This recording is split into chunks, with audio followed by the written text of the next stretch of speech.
dari BEM mana? Silakan. Baik. Assalamualaikum warahmatullahi wabarakatuh.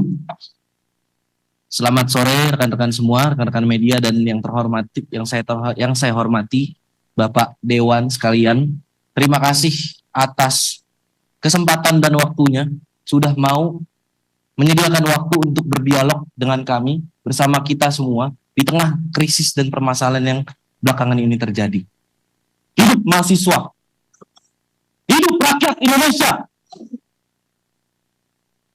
Saya Jim Colin, perwakilan dari keluarga besar mahasiswa Trisakti. Rasanya beberapa poin yang ingin saya sampaikan sebelumnya sudah tersampaikan dengan begitu baik oleh rekan saya dari BEM UI. Mungkin beberapa poin tambahan yang ingin saya amanatkan kepada Bapak-Bapak Dewan selaku perwakilan kami sebagai mahasiswa dan rakyat Indonesia tentunya. Jauh beberapa bulan, mungkin beberapa minggu, sebelum kejadian Afan Kurniawan yang begitu menyayat hati kami, terjadi pula seorang anak kecil mati, meninggal dunia di tengah krisis ekonomi yang dialami keluarganya.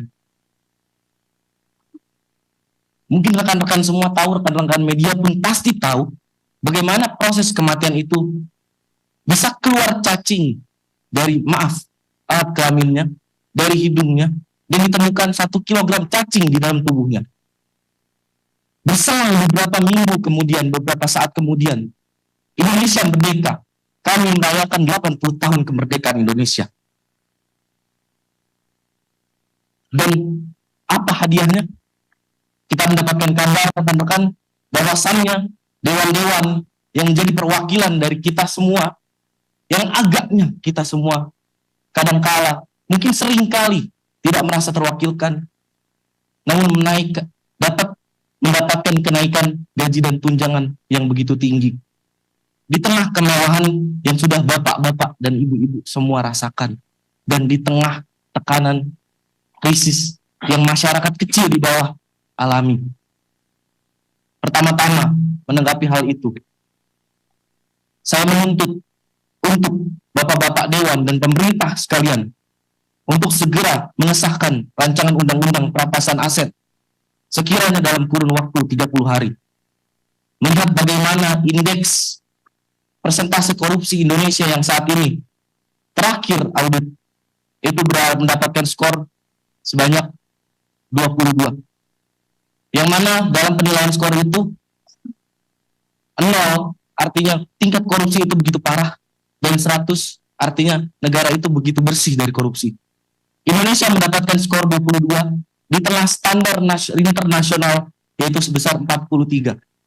Bahkan jika disandingkan dengan negara-negara tetangga, poin kita begitu buruk sekali, Pak. Oleh karena itu, saya menuntut Bapak-Bapak yang terhormat untuk dapat mewakilkan suara-suara kami, untuk dapat mempercepat rancangan undang-undang perampasan aset. Indonesia sekiranya kehilangan sebanyak 588 triliun akibat korupsi dalam dekade terakhir. Berdasarkan data dari KPK tahun 2024. Aset recovery rate Indonesia hanya 0,2% dibanding standar internasional 3-5%. Kalkulasi impact dana hasil perampasan dapat membiayai pembangunan 2.940 km jalan tol atau 588.000 unit rumah subsidi. Kemudian daripada itu, untuk bersuara. Saya berani bersaksi bahwasannya kami di sini kaum terpelajar, mahasiswa-mahasiswi, tidak mungkin, Pak, kami menyuarakan pendapat kami, aspirasi kami, keluhan rakyat, jeritan rakyat dengan tindakan-tindakan anarkis. Betul tadi kata saudara dari BEM UI, bahwasannya beberapa hari belakangan ini mungkin banyak sekali propaganda dari beberapa oknum-oknum provokator untuk mencederai nilai-nilai perjuangan yang kami perjuangkan ini. Itu sangat menghambat kami dalam bergerak. Selanjutnya, tuntutan untuk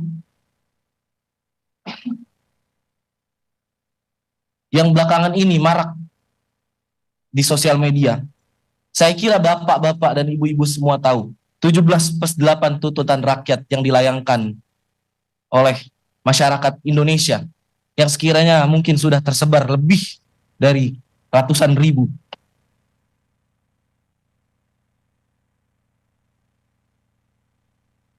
Yang pertama untuk Presiden Republik Indonesia, merevisi kebijakan fiskal pro rakyat. Yang kedua, audit menyeluruh BUMN yang merugi. Yang ketiga, moratorium kenaikan tarif listrik, air, dan BBM. Lalu untuk Dewan Perwakilan Rakyat Republik Indonesia, pembatalan kenaikan tunjangan dan gaji anggota DPR, pengesahan RUU perampasan aset dan RUU pelindungan data pribadi, dan audit kinerja integritas seluruh anggota DPR. Berkaitan juga dengan hal yang tadi saya sampaikan sebelumnya. Jika kita bandingkan remunerasi anggota parlemen dari negara-negara tetangga dan Indonesia take home pay yang bapak-bapak sekalian dapatkan kurang lebih berkisar sebanyak 8.000 US dollar. Jika dibandingkan dengan rata-rata upah minimum rakyat, itu rasionya 40/1, Pak. Dan berdasarkan produktivitas legislasi, hanya ada 12 undang-undang yang tercipta dalam setahun. Jika kita komparasi dengan negara-negara tetangga seperti Malaysia, Thailand, Singapura, dan Korea Selatan, Malaysia rasionya hanya 8/1, Thailand 6/1, Singapura 12/1, Korea Selatan 4/1. Bagaimana bisa negara berkembang yang rakyatnya begitu menderita ini, gaji DPR-nya 40/1 rasionya? Saya rasa itu benar-benar harus digarisbawahi dan harus ditinjau ulang, Pak. Yang selanjutnya, berdasarkan latar belakang saya di sektor transportasi dan logistik, saya menuntut untuk modernisasi logistik. Sebanyak 828 terminal logistik modern, yaitu 1 miliar per unit, sistem tracking digital untuk 100.000 truk nasional, cold storage network di 414 kabupaten atau kota, dan berikan subsidi transportasi publik, subsidi tarif 50% untuk 166 juta perjalanan per tahun, mengingat Indonesia dengan kapasitas penduduk yang begitu besar.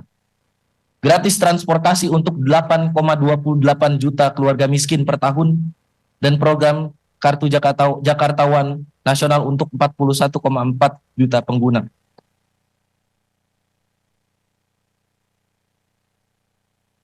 Mungkin sekiranya itu tuntutan yang ingin saya ajukan. Bahkan saya memohon untuk bapak-bapak sekalian selaku perwakilan saya dan teman-teman semua untuk dapat memperjuangkan hal tersebut. Karena ini berkaitan juga dengan integritas kita, Pak. Integritas bapak-bapak sekalian selaku Dewan Perwakilan Rakyat yang kami pilih sendiri dengan tangan kami ini. Indonesia 2045 mempunyai cita-cita Indonesia emas. Hal itu didasarkan oleh bonus demografi yang nantinya kita dapatkan di tahun tersebut. Saya harap kita semua dan bapak-bapak semua yang memiliki peran begitu krusial untuk membina generasi muda ini tidak menyia-nyiakan bonus demografi yang akan datang itu, Pak. Sekian dari saya, terima kasih. Terima kasih dari BM Trisakti.